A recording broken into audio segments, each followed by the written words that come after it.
मुगलों के साथ बालाजी विश्वनाथ का संबंध।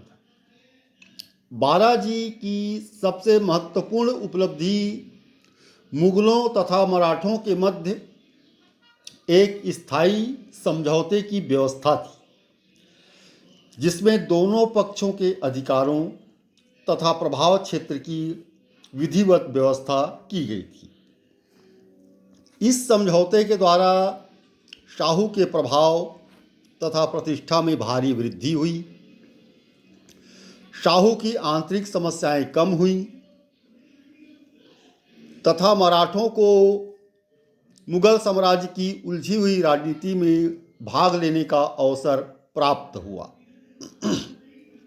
चौथ व सरदेशमुखी के अधिकारों को मान्यता मिलने के कारण मराठों की सैनिक गतिविधियों को कोई रोक टोक न रहा। इसी बहाने मुगलों के बहुत से क्षेत्र मराठों के अधिकार में आ गए। यह समझौता शक्ति संतुलन की दृष्टि से मराठों के पक्ष में ही अधिक रहा। मुगल सम्राट फर्रुखसियर द्वारा इस समझौते को मान्यता दिए जाने से इनकार करने के बावजूद शाहू ने 1718 से ही इस पर अमल करना शुरू कर दिया था।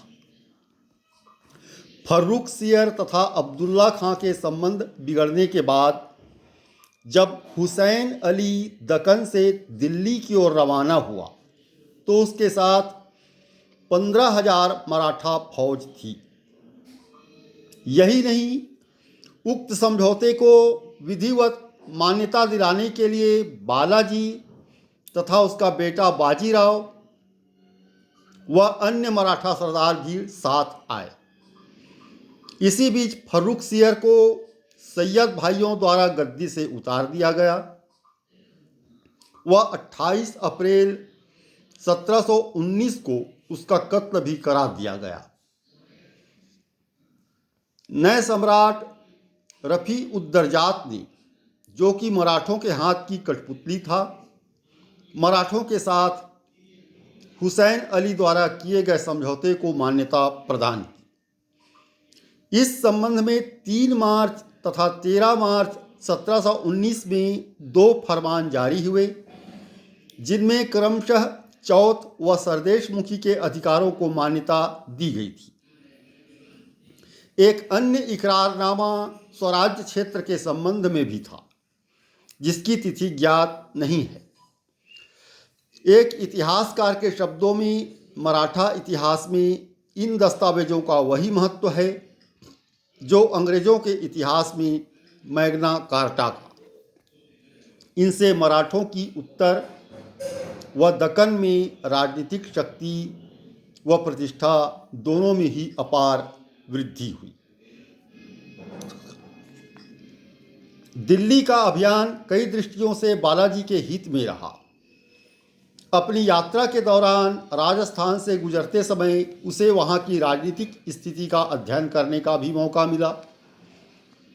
उसको राजपूतों की फूट का पूरा आभास हो गया तथा यह भी कि उनका राजनीतिक दृष्टि से कोई लक्ष्य नहीं रह गया है और एकता के अभाव के कारण राजपूतों की स्थिति दुर्बल हो गई है।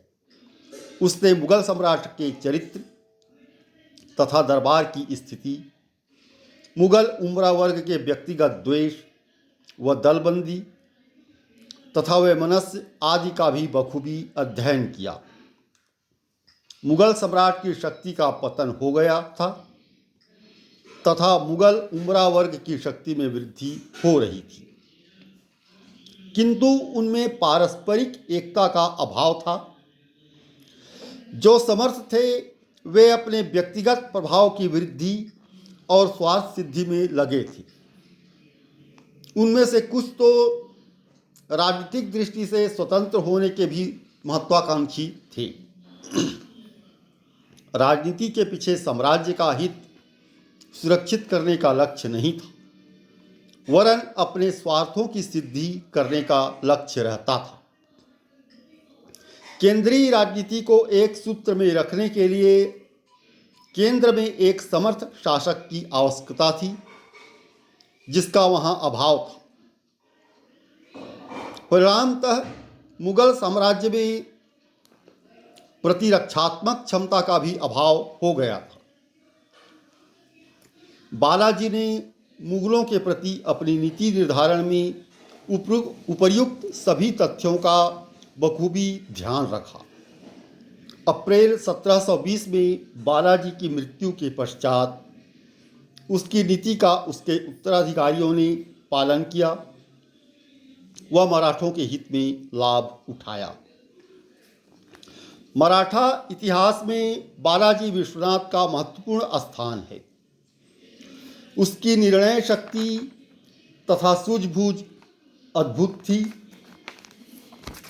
तत्कालीन उथल पुथल पूर्ण राजनीतिक स्थिति में मराठा राजनीति का संचालन उसने अत्यंत कुशलता से किया तथा मराठा राज्य को शांति, सुव्यवस्था, विस्तार व प्रतिष्ठा सभी कुछ प्रदान किया। मुगलों के लिए अब मराठों की अवहेलना कर पाना संभव नहीं रह गया था। राजनीति का केंद्र अब दक्कन हो गया था। बालाजी एक कुशल प्रशासक भी था। उसने मराठा सेना, राजस्व व प्रशासन सभी को सुव्यवस्थित करने का प्रयास किया। उसके प्रयासों से मराठा राज्य एक सुदृढ़ आधार पर खड़ा हो गया।